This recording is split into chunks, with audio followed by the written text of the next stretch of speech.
It is now my delight to invite back to the stage the Premier of Queensland, the Honourable Annastacia Palaszczuk, to present on behalf of the Queensland Government. Premier.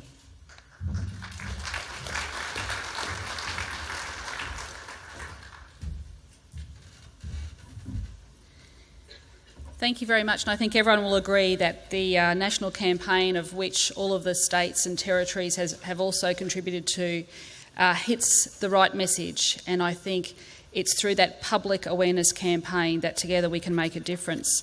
As I said in my opening comments, I touched on an issue around our specialist domestic violence court that we are trialling here in Queensland. It's something that I'm extremely passionate about.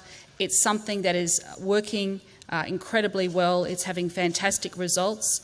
So I'd just like to show this video to you first before just making a few brief comments about the impact that this specialist domestic violence court is having here in Queensland.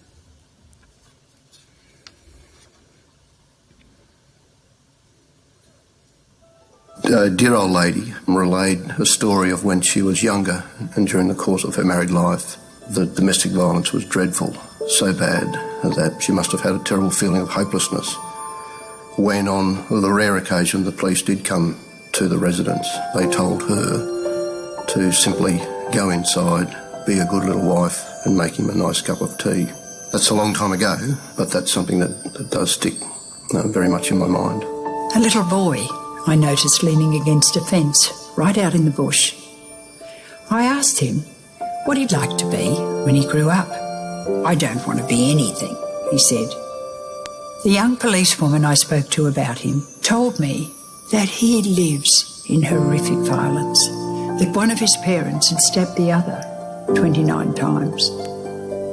So many conversations that I'll never forget. These stories must be at the heart of our response. It's been kept behind closed doors, swept under the carpet. People are coming out and saying, no, not anymore.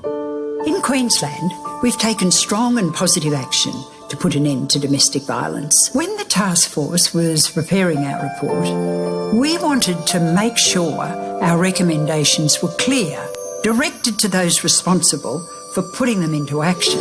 One of the recommendations was to establish the Domestic and Family Violence Implementation Council. We hold regular meetings with every sector for progress reports. This ensures accountability and results. 37 recommendations have been implemented and a further 78 are underway.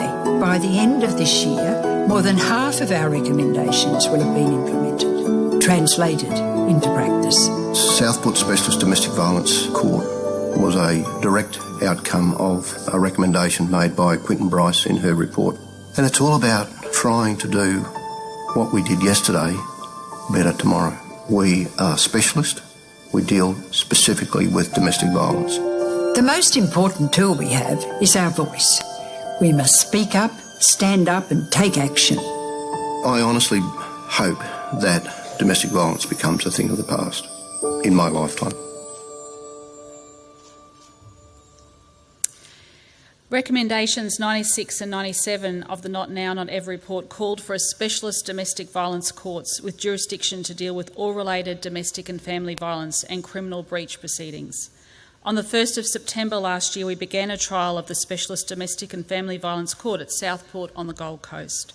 Southport was chosen as the trial location because it deals with the highest proportion of domestic and family violence proceedings in Queensland. It also has an established community-based network of agencies providing integrated responses which could help support the work of a specialist court. Colin Strofield began work as Queensland's first specialist DV magistrate, and we saw an immediate and substantial increase in the number of domestic violence applications. It meant more people felt confident in coming forward and speaking out, and as we all know, that takes incredible courage. But it meant the court was very quickly stretched to its limit. So in November last year, more resources were provided, including the appointment of Queensland's second specialist DV magistrate. Duty lawyer services and support staff numbers were also increased to ensure that people received the best possible support while navigating the court process. And as I said to you earlier, This was also a direct result of a conversation I had with Rosie Batty talking to me about how women get lost in the legal processes. In January this year, Attorney General and Minister for Justice Yvette D'Arth announced the extension of the trial until the 30th of June next year. The goals of the trial are to provide a truly integrated response. By having a specialist court, we can provide a coordinated, consistent and timely response to domestic and family violence matters, enhance safety for victims of domestic violence, make perpetrators accountable for their violence, and build stronger collaboration across the service system to support the court. To put it in the words of Magistrate Colin Strofield, the new court has meant you get specialists providing a specialised service that allows the same magistrate to consider all of the steps along the way. This consistency of approach, according to the magistrate, is helping return people's confidence to the court system. Victims feel they have a voice, a strong voice, a loud voice. Having a dedicated magistrate is a major benefit in terms of continuity of matters through the court process, and in some cases had meant a same-day service for applications for domestic and family violence orders. Victims and perpetrators are also benefiting from accessing legal advice and other support services right there on site. And with many matters being dealt with more quickly, it is helping reduce associated stress. Service providers report having improved knowledge of each other's roles, and the severity and extent of domestic and family violence is much better understood within the criminal justice system. Continual innovation has been a cornerstone of the Southport trial. The opportunity is being used to change court processes to make them focused on the people. Two examples are the streamlining of interpreter processes and risk assessments being conducted by domestic and family violence prevention workers that are embedded in this court. To specifically address victim safety, the Southport trial incorporates a safe room for women applicants who fear for their lives. As well, in partnership with the Women's Legal Service and the Gold Coast Domestic Violence Prevention Centre, the trial is also using remote video conferencing where required. This avoids the need for an aggrieved person who is vulnerable or who has a disability to attend court in person. In the first year of the trial, 3,548 domestic and family violence applications for protection orders were lodged, the most of any court in this state. And despite this workload, all indications are that the Southport trial is on track to provide a coordinated, consistent and timely response to domestic and family violence court matters, as well as enhancing safety for victims. In May this year, Griffith Criminology Institute at Griffith University was appointed to undertake the final evaluation of the trial. Data collection is complete with administrative and financial data received from government agencies and Legal Aid Queensland. The evaluation is expected to be delivered by the end of this year.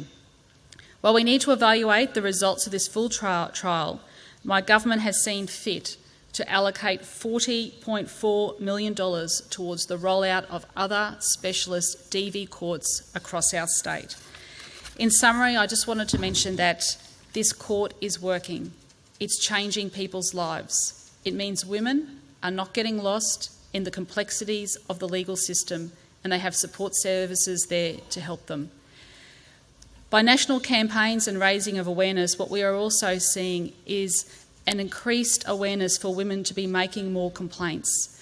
And the magistrates are telling me right across our state that this has meant that sometimes that their jurisdiction is now seeing a 50% of their court time is devoted directly to dealing with issues around domestic and family violence. The awareness is there, the specialist domestic violence court is working, and I'm quite sure that through this extra money that my government is allocating, that we will be able to roll it out to other parts of the state. If anyone in this room is interested in hearing more about this specialist court, we do have some people around today who'd be more than happy to share their ideas about the workings of the court. I believe it is a good first step and the trial is showing great success. Thank you.